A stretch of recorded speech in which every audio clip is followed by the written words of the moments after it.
राधे राधे दोस्तों, आज हम आपको सुनाएंगे एक बहन भाई के पवित्र पावन रिश्ते रक्षाबंधन की कहानी, जो स्वयं भोलेनाथ ने देव ऋषि नारद को सुनाई थी। दोस्तों, अगर आप हमारे चैनल पर नए हैं और आपको यह कहानी पसंद आए तो प्लीज़ हमारे चैनल को सब्सक्राइब करें, वीडियो को लाइक करें और शेयर करें।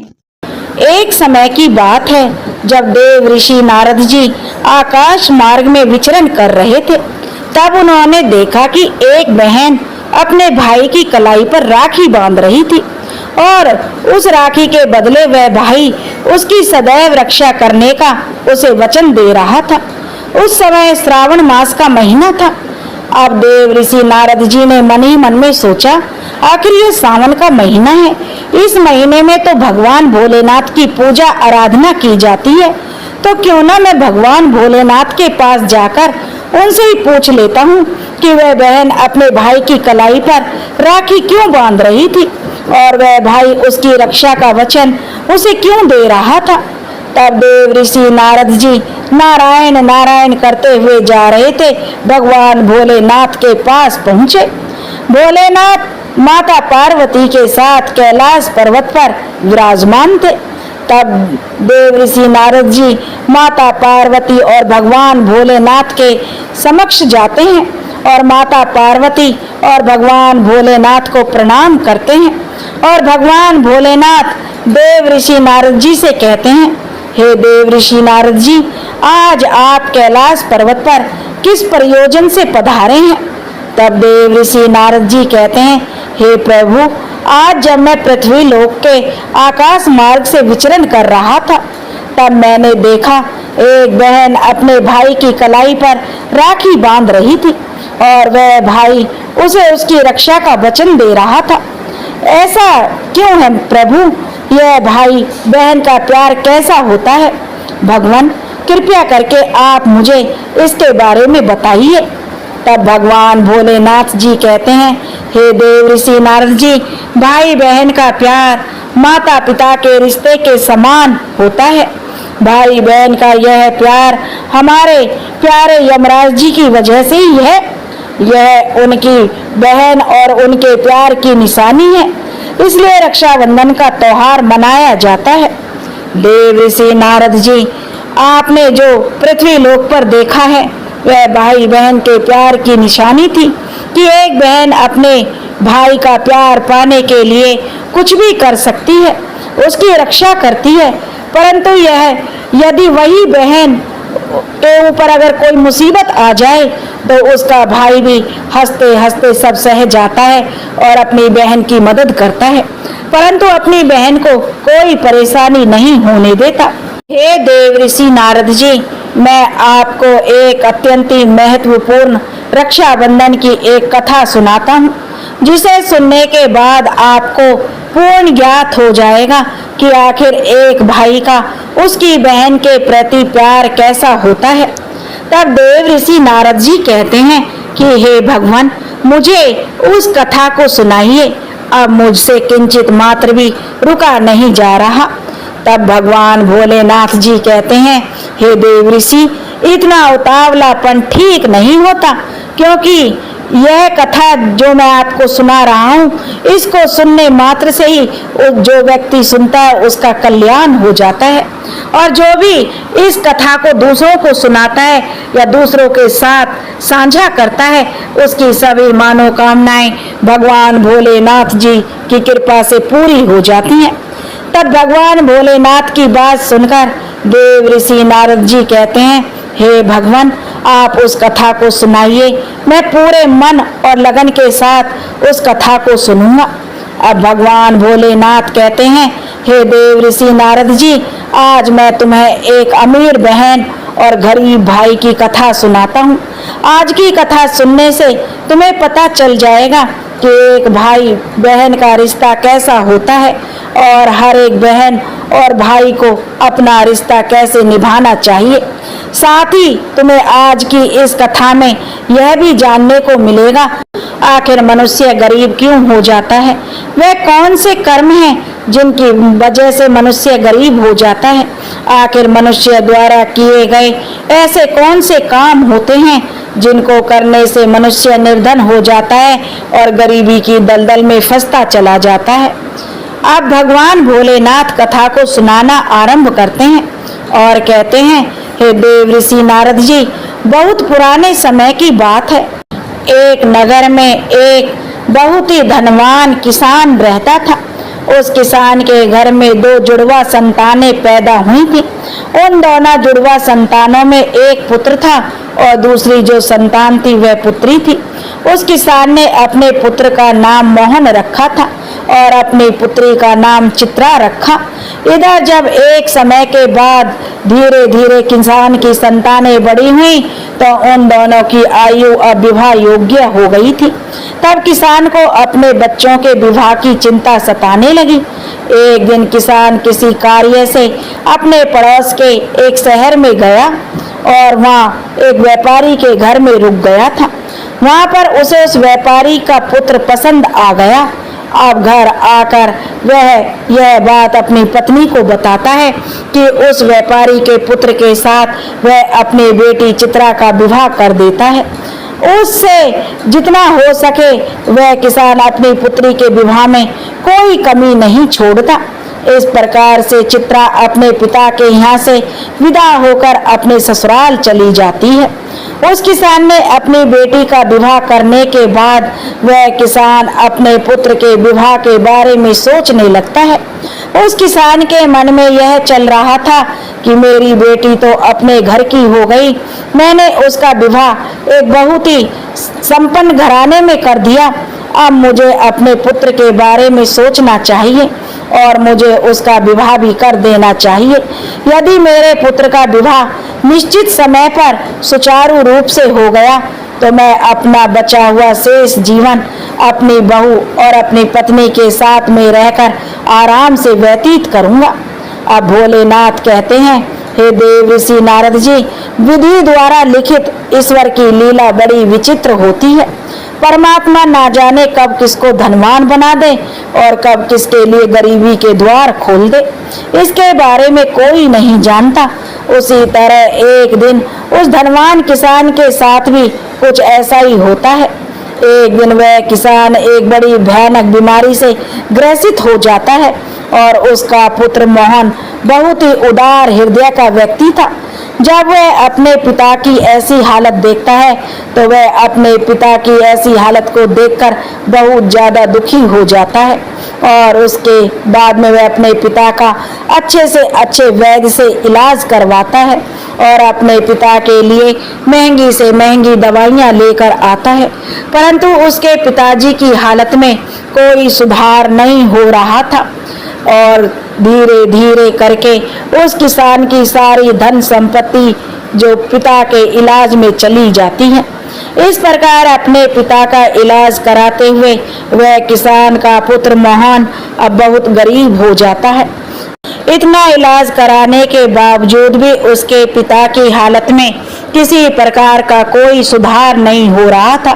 जब कोई भी दवाई उस किसान की बीमारी में काम नहीं करती है तो एक दिन वह किसान अपने बेटे मोहन को अपने पास बुलाता है और अपने बेटे मोहन से कहता है, हे पुत्र, जब भी कोई काम मनुष्य के सामर्थ्य के बाहर हो जाए या फिर उस काम का कोई समाधान ना मिले तो फिर ऐसे समय में उस काम को ईश्वर के भरोसे छोड़ देना चाहिए।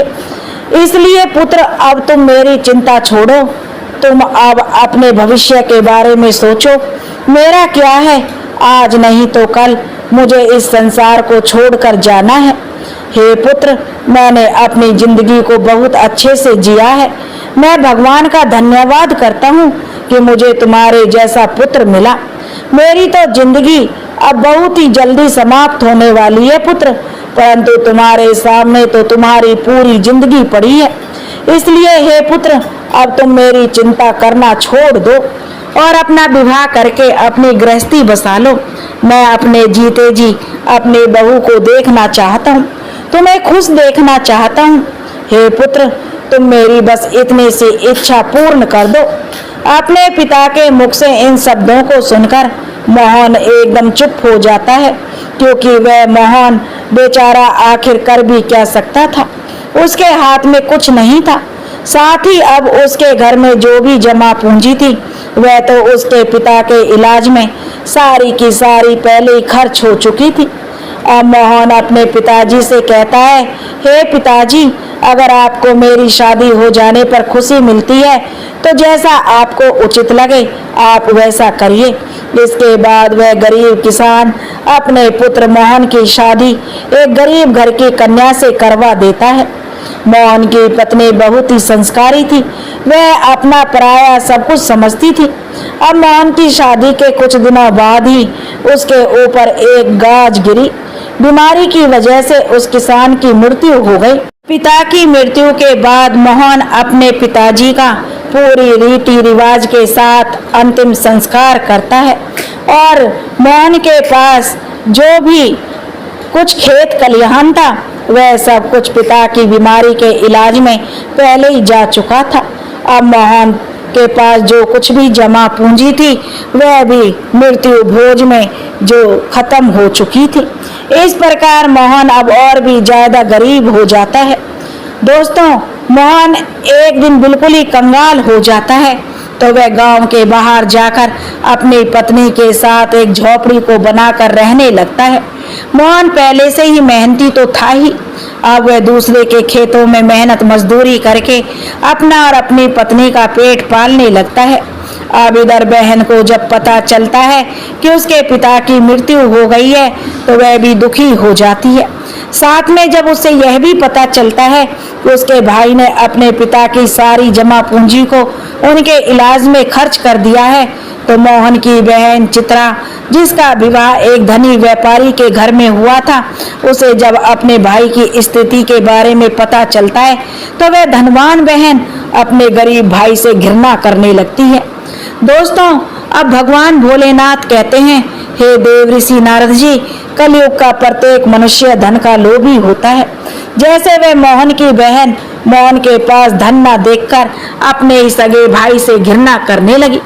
वह मन ही मन सोचने लगी, मेरा भाई अब तो बिल्कुल ही कंगाल हो चुका है, उसका घर जमीन सब बिक चुका है और अब उसके पास में एक फूटी कौड़ी भी नहीं बची।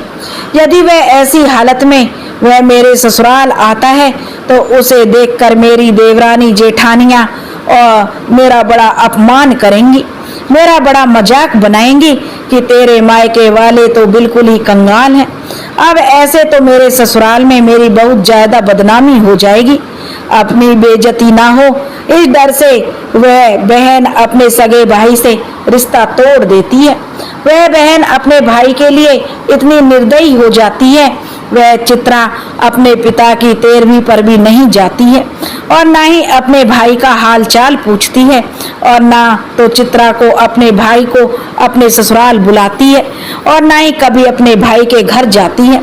जब मोहन को चित्रा के ऐसे बर्ताव के बारे में पता चला तो अब मोहन को धीरे धीरे अच्छी तरह से पता हो जाता है कि अब मेरी प्यारी सी मुस्कान वाली जो बहन हुआ करती थी वही बहन आज मुझसे नफरत क्यों कर रही है। इसलिए मोहन भी अपनी बहन के ससुराल कभी नहीं जाता। इस प्रकार से चित्रा तो बड़े ऐशो आराम के साथ अपने ससुराल में अपनी जिंदगी गुजार रही थी, परंतु मोहन मेहनत मजदूरी करने के बाद भी अपनी पत्नी के साथ झोपड़ी में रहकर किसी तरह से अपने जीवन के दिनों को काट रहा था। अब भगवान भोलेनाथ कहते हैं, हे देव ऋषि नारद जी, ऐसे ही करते करते कुछ साल और गुजर गए। इन बीते हुए सालों में मोहन को एक पुत्र हुआ और वह पुत्र कब 15 साल का हो गया उसे पता नहीं चला। इधर अब चित्रा की भी संतानें बड़ी हो चुकी थी। कुछ साल गुजरने के बाद एक दिन मोहन की बहन चित्रा के लड़के का विवाह तय हो जाता है, लेकिन मोहन की बहन चित्रा ने अपने भाई को कोई निमंत्रण का आमंत्रण नहीं दिया। जब मोहन को इस बात का पता चलता है कि उसके भांजे की शादी होने वाली है, इस बात को सुनकर मोहन बहुत प्रसन्न हो जाता है और अपनी पत्नी के पास जाकर इस बात की खबर देता है तो वह अपनी पत्नी से कहता है, हे प्रिय, मेरी प्यारी बहन के पुत्र मेरे भांजे का विवाह तय हो गया है, हमें वहां जाना चाहिए। मोहन की पत्नी का नाम देवयानी था। जब मोहन अपनी पत्नी देवयानी को यह बातें बताता है कि मेरी बहन के बेटे की शादी है और हम सभी को बहन के घर जाना है, तब मोहन की पत्नी को इस बात की जानकारी होती है कि ननंद के बेटे की शादी है, तो वह इस बात को सुनकर अत्यंत खुश हो जाती है। अब वह सोचने लगती है, चलो इसी बहाने से सही, कम से कम मैं अपनी ननंद से जाकर मिल तो सकती हूँ और उसके घर को देख आऊंगी। देवयानी खुश होकर अपने पति से कहती है कि हे पतिदेव, मैं आपके साथ में जरूर चलूंगी, लेकिन पहले मुझे यह बताओ, क्या हमारी प्यारी ननंद ने हमारे लिए निमंत्रण के लिए आमंत्रण पत्र भेजा है या नहीं? अपनी पत्नी के मुख से इन बातों को सुनकर मोहन बिल्कुल चुप हो जाता है और अपनी पत्नी देवयानी से कहता है कि हे प्रिय, न्योता तो नहीं आया है, पर मुझे यह दूसरों के द्वारा खबर मिली है कि हमारे भांजे की शादी है, परंतु इससे क्या फर्क पड़ता है न्योता आया है कि नहीं, आखिर है वो तो मेरी बहन का बेटा ही है ना। तब देवयानी अपने पति मोहन से कहती है कि हे प्रिय, देखो बात तो आपकी सही है कि वो आपकी प्रिय बहन का बेटा है, आपका भांजा है, आपके भांजे की शादी है, लेकिन बिना निमंत्रण के ननंद के घर जाना उचित नहीं है और आपका भी वहां जाना सही नहीं है। अब वह मोहन अपनी पत्नी देवयानी को समझाता है कि हे प्रिय, चित्रा के ससुराल वाले बड़े ही धनवान आदमी हैं, शादी विवाह का घर है, जल्दबाजी में उन्हें हमारी याद नहीं रही होगी या फिर हो सकता है उन्होंने हमारे यहाँ पर निमंत्रण भिजवाया हो, लेकिन निमंत्रण वाला पर्चा हमारे पास तक नहीं पहुँचा हो। इसलिए हे प्रिय, तुम किसी भी प्रकार का कोई भी सोच विचार मत करो और बच्चे को भी तैयार करके और निमंत्रण में जाने के लिए खुद भी तैयार होकर मेरे साथ मेरी बहन के घर चलो। जब देवयानी ने अपने पति मोहन की इन बातों को सुना, तब उसने जवाब दिया। देवयानी कहने लगी, हे पिया जी, यदि तुम जाना चाहते हो तो तुम जा सकते हो, लेकिन बिना निमंत्रण के मैं आपकी बहन के घर नहीं जाऊंगी। आपकी बहन है, आप जाइए, लेकिन मैं आपको नहीं रोकूंगी, लेकिन मैं ननंद के घर नहीं जाऊंगी।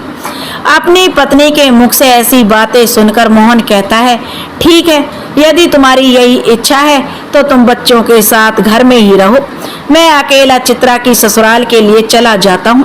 यदि मैं अपनी बहन के ससुराल नहीं गया तो मेरी बहन की देवरानी जेठानियाँ मेरी बहन को ताना मारेंगी और कहेंगे खर्चा ना हो जाए, इसलिए तेरा भाई नहीं आया। अब इतना कह करके मोहन घर के अंदर से बाहर चला जाता है। अब भगवान भोलेनाथ कहते हैं, हे देव ऋषि नारद जी, अब मोहन जो था वह बहुत ही ज्यादा गरीब हो चुका था। मोहन के पास चावल और वस्त्र खरीदने के लिए पैसे नहीं थे। अब मोहन अपनी बहन के घर जाने के लिए वह अपने मित्र से थोड़े से पैसे उधार लेता है और मोहन ने उधार लिए पैसों से अपनी बहन चित्रा और अपने बहनोई के लिए सुंदर सुंदर वस्त्र खरीदता है। उन कपड़ों को लेकर के मोहन सुबह अपनी बहन की ससुराल के लिए चल देता है। पैदल चलते चलते मोहन को सुबह से शाम हो जाती है। तब वह अपनी बहन के दरवाजे पर पहुंचता है। दरवाजे के एक तरफ जाकर के वो खड़ा हो जाता है।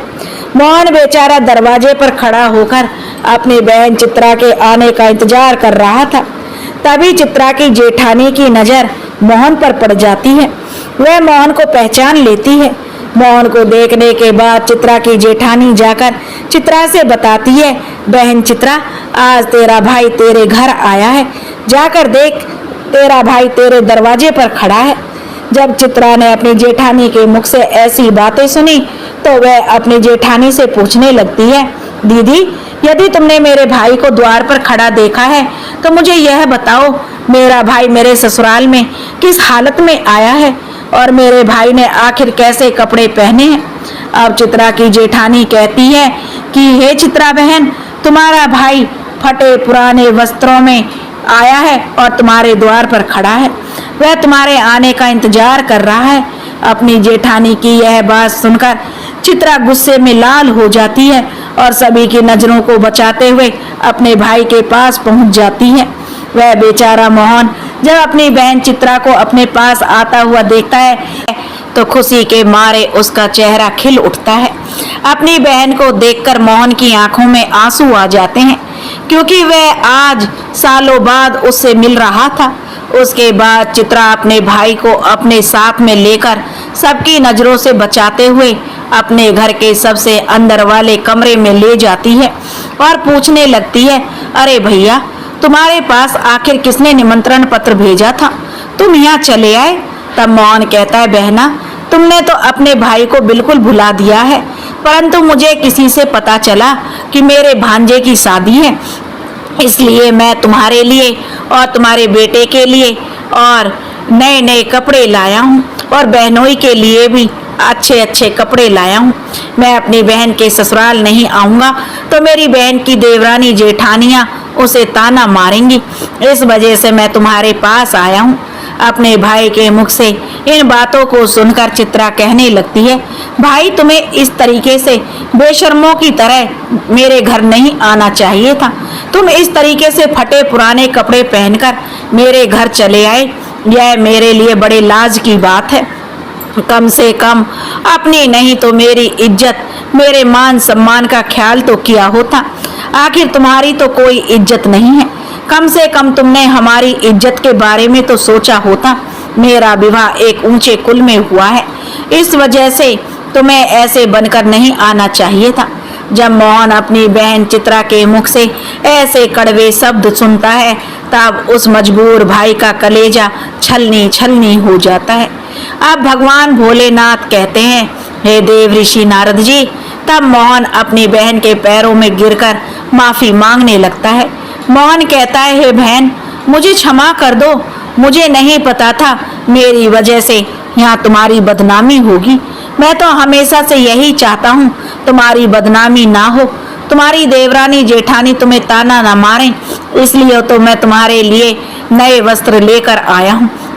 यदि मुझे यह बात पहले से पता होती कि तुम मेरी वजह से इतनी आहत हो जाओगी, तुम्हें मेरे आने से इतना बुरा लगेगा, तो मैं तुम्हारे दरवाजे पर कभी नहीं आता बहना। मैं तो सोचकर आया था मेरी बहना, मेरे भांजे की शादी है, यदि मैं नहीं पहुंचा तो मेरी बहन की देवरानी जेठानी मेरी बहन को ताना मारेंगी। जब मोहन ने इतनी सारी बातें बोली तो चित्रा को मोहन की इन बातों को सुनकर बड़ा गुस्सा जो बढ़ा हुआ था थोड़ा शांत हो गया। तब वह अपने भाई से कहती है, चलो, जब तुम आ ही गए हो तो मेरी एक बात कान खोलकर सुन लो।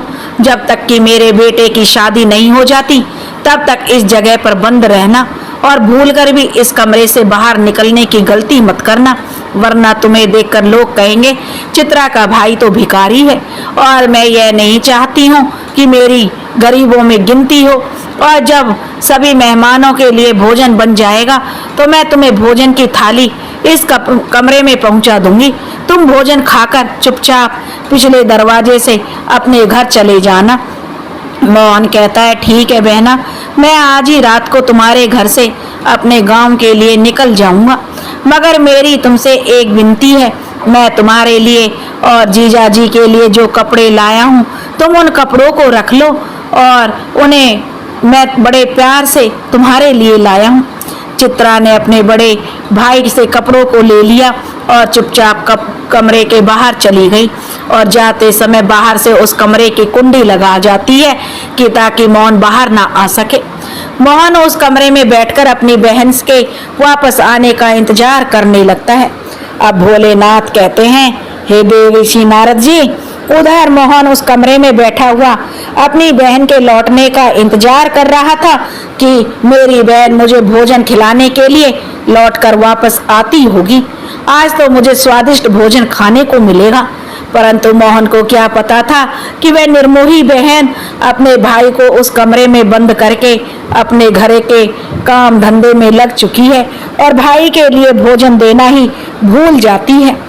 मोहन की बहन चित्रा शादी के काम धंधे में इतनी खो जाती है कि अब उसे याद ही नहीं रहता कि उसका भाई उसी के यहाँ एक कमरे में बंद है। और उधर मोहन अपनी बहन के लौटने का इंतजार करता रहा। चित्रा सारा काम करती गई और शादी पूर्ण रूप से संपन्न हो गई।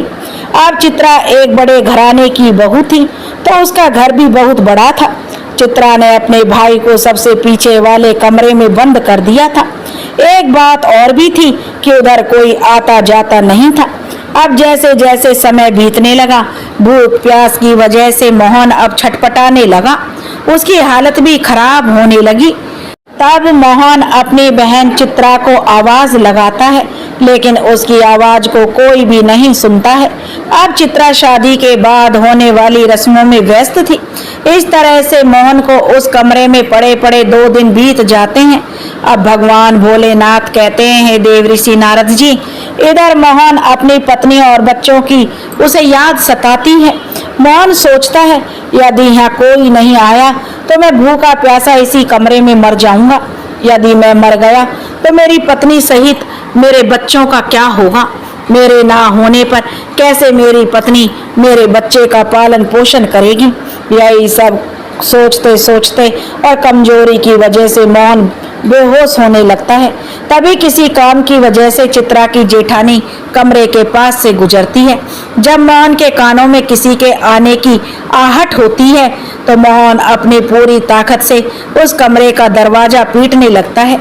जब चित्रा की जेठानी के कानों में उस दरवाजे को पीटने की आवाज आती है तो वह दरवाजे को खोलकर देखती है तो अंदर मोहन को देखकर वह चौंक जाती है और मोहन से पूछने लगती है, भैया तुम्हें इस कमरे में किसने बंद किया है? मोहन इस बात का कोई जवाब नहीं देता है, क्योंकि वह अपनी बहन को उसकी जेठानी की नजरों में गिराना नहीं चाहता था।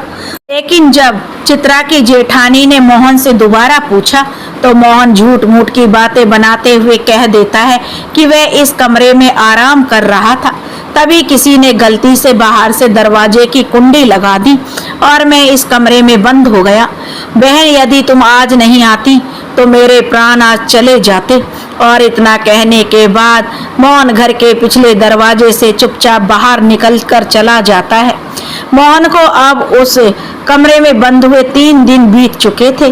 तीसरे दिन उसकी बहन की जेठानी उसे कमरे से आजाद करती है।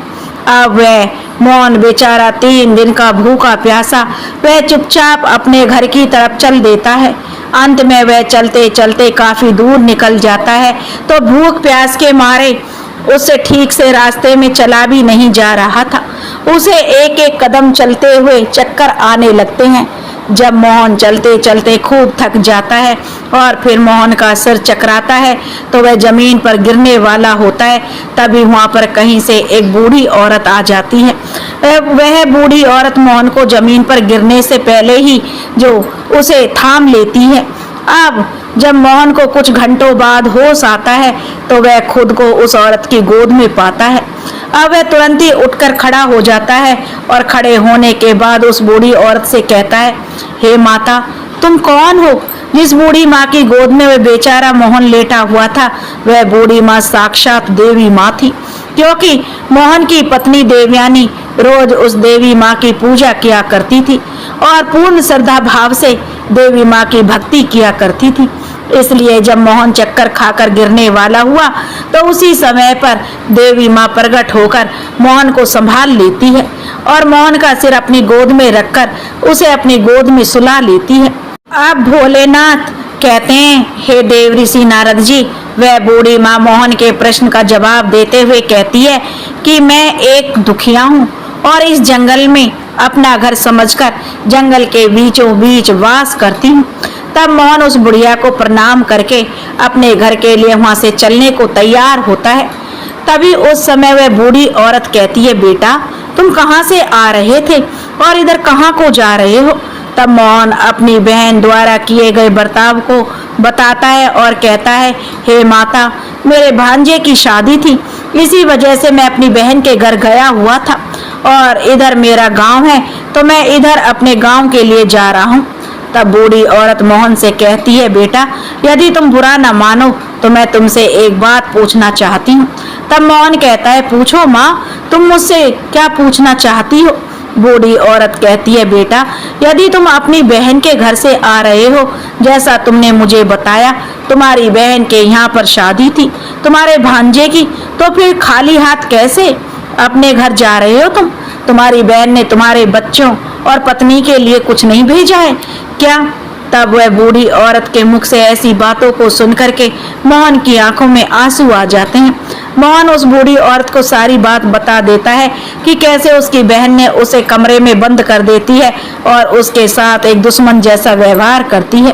परंतु मोहन अपनी बहन की बुराई उस बूढ़ी औरत से भी नहीं करना चाहता था, लेकिन उस बूढ़ी औरत ने ऐसे स्वर में पूछा कि मोहन को उसे सारी बात बतानी पड़ी। इस प्रकार से मोहन के मुंह से पूरी घटना को सुनने के बाद वह बूढ़ी माता कहती है, हे पुत्र, तुम किसी भी प्रकार की चिंता मत करो, जो हुआ उसे भूल जाओ और सुनो, यहाँ से कुछ दूरी पर मेरा एक बगीचा है। उस बगीचे में अनेकों प्रकार के फल लगे हुए हैं। तुम उस बगीचे में चलकर पहले कुछ फल खाकर अपना पेट भर लो, क्योंकि तुमने 3 दिनों से कुछ नहीं खाया है। जब तुम्हारा पेट भर जाएगा तो कुछ फल तुम अपनी पत्नी और बच्चों के लिए भी तोड़कर रख लेना। जब तुम्हारी पत्नी और बच्चे तुमसे मिलेंगे तो पूछेंगे कि तुम अपनी बहन की ससुराल से क्या लेकर के आए हो, तब तुम कह देना मेरी बहन ने तुम्हारे लिए फल भेजे हैं। ऐसा करने से तुम अपनी बहन और बच्चों के सामने शर्मिंदा होने से बच जाओगे और इससे तुम्हारी मान प्रतिष्ठा को कोई भी जो चोट नहीं लगेगी, तुम्हारी मान प्रतिष्ठा बची रहेगी और तुम्हारा कोई पत्नी और बच्चों के सामने अपमान नहीं होगा। और यह सुनकर मोहन उस बूढ़ी माँ की बातों को सुनता है और उनकी बात मान लेता है और वह उस बूढ़ी औरत के बगीचे में पहुंच जाता है। बगीचे में पहुंचकर मोहन देखता है उस बगीचे में नाना प्रकार के फल लगे हुए थे। तब मोहन उन वृक्षों से फल तोड़कर खाने लगता है और जब उसका पेट भर जाता है तो कुछ फलों को तोड़कर वह अपने थैले में रख लेता है। यह सब करने के बाद में मोहन उस बूढ़ी औरत से आज्ञा लेकर अपने घर के लिए चलने को तैयार होता है। तो वह बूढ़ी औरत मोहन से कहती है, पुत्र, जाते समय मेरी इन 8 बातों को ध्यान से सुनते जाओ, यह तुम्हारे जीवन में बहुत ज्यादा काम आएंगी। अब भगवान भोलेनाथ आगे कहते हैं, हे देव ऋषि नारद, अगर किसी भी मनुष्य को ध्यान से परखना है तो उस मनुष्य को यह 8 बातें अवश्य ध्यान में रखनी चाहिए। अब भगवान भोलेनाथ कथा को आगे बढ़ाते हुए कहते हैं, इस प्रकार से वह बूढ़ी औरत जो साक्षात देवी का अवतार थी, वह मोहन की 8 बातें उसे बताती है। उन 8 बातों को सुनकर मोहन अपने घर के लिए चल देता है। जब मोहन फलों से भरे हुए उस थैले को लेकर अपने घर पहुंचता है, तब मोहन का बड़ा बेटा कुछ आसपास के छोटे छोटे बच्चे जो मोहन की पत्नी के पास जाते हैं और पूछने लगते हैं कि आप बुआ के घर से आ रहे हो, आखिर बुआ ने हमारे लिए क्या भेजा है। तब मोहन बच्चों के मुख से यह सब सुनता है तो मोहन ने अपने हाथों का थैला अपनी पत्नी को थमा दिया। थैला देने के बाद मोहन घर से बाहर निकलकर खेतों की तरफ चला जाता है, क्योंकि वह अपनी बहन के बर्ताव से बहुत परेशान था। वह अपने मन में सोच रहा था, मेरी बहन इतनी निर्दयी कैसे हो सकती है। शादी से पहले तो वह मुझसे बहुत प्यार करती थी, रक्षाबंधन पर वह मेरे लिए क्या कुछ नहीं करती थी, थाली सजाती थी, मेरी आरती उतारती थी, मेरे हाथ पर राखी बांधती थी, मुझसे प्यार करती थी, और आज वही बहन मुझे देखने तक के लिए तैयार नहीं है और उसका कारण बस यही है कि मैं गरीब हो गया हूँ। इसी तरह के ख्याल मोहन के मन में चल रहे थे। मोहन बहुत ही परेशान था। जब मोहन खेतों पर चला जाता है तब मोहन की पत्नी देवयानी उस थैले को खोलकर देखती है तो थैले के अंदर का नजारा देखकर मोहन की पत्नी एकदम से हैरान रह जाती है। उस थैले में कोई फल नहीं थे। देवयानी थैले में देखती है, वह थैला पूरा सोने चांदी के रूप में बने हुए फलों से भरा हुआ था। मोहन जो फल लाया था उसमें से कुछ अनार भी थे। अब देवयानी ने अनार को फोड़ा तो अनार के फलों से हीरे निकलते हैं। यह सब देखकर देवयानी बहुत खुश हो जाती है। उसे कुछ समझ नहीं आ रहा कि यह कैसे हो रहा है। वह भागी भागी अपने पति के पास खेतों पर जाती है और अपने पति से कहती है, हे स्वामी, तुम तो शादी में गए थे, तुम लेकर क्या आए हो? तुम्हारी बहन ने तुम्हें क्या दिया है? अपनी पत्नी की इन बातों को सुनकर मोहन सोचने लगता है, शायद जो उस बूढ़ी औरत ने मुझे फल दिए थे वह फल मेरी पत्नी को पसंद नहीं आए होंगे, इसलिए मेरी पत्नी मुझसे ऐसी बात पूछ रही है। मुझे तो अपने बच्चों के लिए लड्डू पेड़ा लेकर आना चाहिए था या फिर उसके लिए कुछ वस्त्र लाने चाहिए थे। तब मोहन अपनी पत्नी से कहता है, प्रिय, मेरी बहन ने जो कुछ मुझे दिया वह मैंने लाकर तुम्हें दे दिया। अब जो कुछ भी थैले में है उसे ही बच्चों में बांट कर दे दो। मोहन की बात सुनने के बाद उसकी पत्नी कहती है कि हे स्वामी, पहले तुम घर के अंदर तो चलो और घर पर चलकर देखो कि तुम्हारी बहन ने तुम्हारे लिए क्या भेजा है। यह कहकर देवयानी अपने पति के हाथ को पकड़कर अपने घर के भीतर ले जाती है और अपने पति से कहती है, इसे जरा देखिए तो सही, आखिर हमारी जो ननंद ने हमारे लिए क्या भेजा है। इतना कहकर देवयानी जो थैले के जो मोहन के सामने पटक देती है। थैला पलटते ही अंदर से हीरे मोती सोना चांदी निकलते हैं। देवयानी कहती है, आखिर हमारी ननंद ने हमारा भाग्य ही बदल दिया। उन्होंने फलों में छुपा करके हमें हीरे मोती भेजे हैं। जब यह नज़ारा मोहन देखता है तो उसे समझ आ जाता है कि मुझे जो रास्ते में बूढ़ी माँ मिली थी वह कोई साधारण औरत नहीं थी, वह बूढ़ी औरत कोई देवी माँ थी। उन्हीं की वजह से यह हुआ है। मेरी बहन ने तो मुझे कुछ नहीं दिया था, वह इस बारे में अपनी पत्नी से कुछ नहीं बताता। मोहन मन ही मन उस बूढ़ी औरत का धन्यवाद करता है और इस प्रकार से मोहन को बहुत सारा धन मिल जाता है। मोहन पहले से भी ज्यादा अब धनवान बन जाता है। कुछ समय बाद मोहन अपनी पत्नी और बच्चों के लिए एक अच्छा सा आलीशान महल बनवा लेता है और बड़ी शान और शौकत के साथ राजा महाराजाओं की तरह उस महल में रहने लगता है। पहले जो लोग मोहन से बातें भी नहीं करते थे वे सभी लोग अब मोहन को ऐसा देखकर उसका मान सम्मान करने लगते हैं। धीरे धीरे करके इधर जब मोहन का महल तैयार हो जाता है तब उसकी राजा महाराजाओं जैसी शान और शौकत हो जाती है। तो एक दिन मोहन की पत्नी देवयानी अपने पति से कहती है कि हे प्रिय, बहुत ही जल्द सावन का महीना आने वाला है और सावन के महीने में सभी स्त्रियां अपने पिता के घर जाती हैं, इसलिए तुम भी अपनी बहन को ससुराल जाओ और उसे लिवाकर मायके लेकर आओ। ननंद को मेरे घर बुलाकर लाओ, इसी बहाने से वह अपने मायके में घूम जाएगी, इसी बहाने से मैं अपनी ननंद से मिल लूंगी।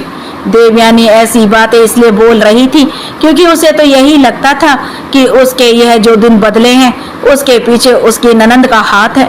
अब जब देवयानी ने मोहन से उसकी बहन को घर लाने की बात बोली तब ऐसी बात सुनकर मोहन अपनी पत्नी के कहने पर एक बार फिर से अपनी बहन के ससुराल चल देता है और कुछ समय बाद ही अपनी बहन के ससुराल पहुंच जाता है।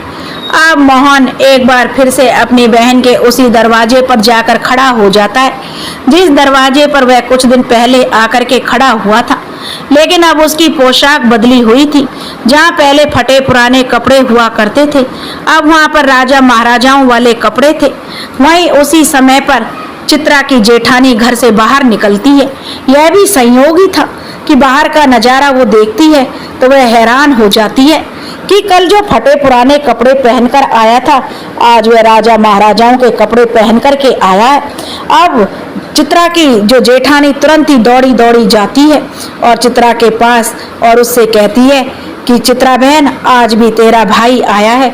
अपनी जेठानी के मुख से इन बातों को सुनकर चित्रा कहने लगती है, हे बहन, कोई भी भिखारी मेरा भाई नहीं हो सकता, मेरा कोई भाई वाई नहीं है।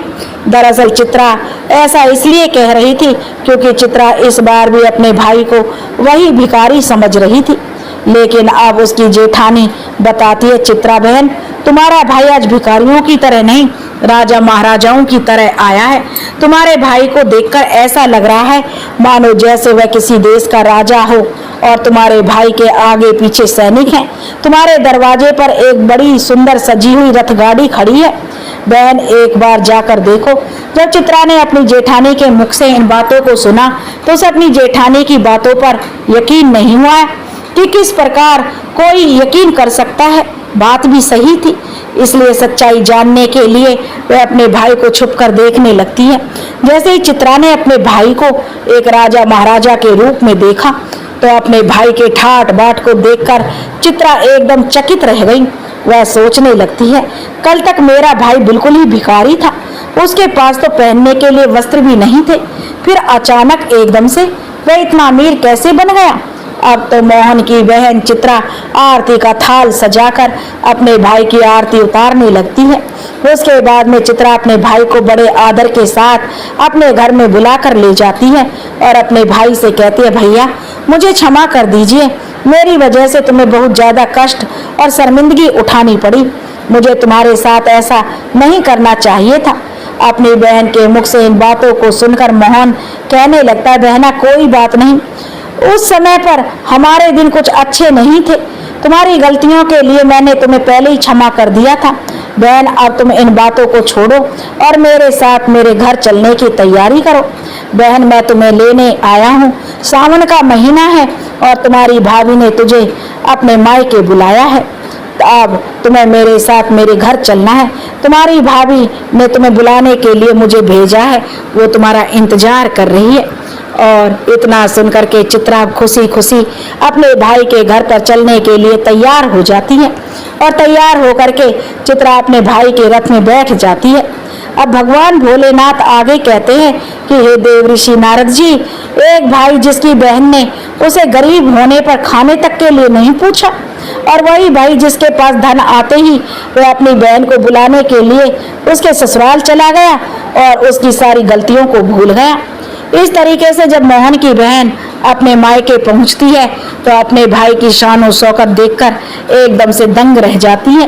वह देखती है कि कितना भव्य आलीशान महल है, नौकर चाकर जो लगे हुए हैं, अन्न के भंडार भरे हुए हैं।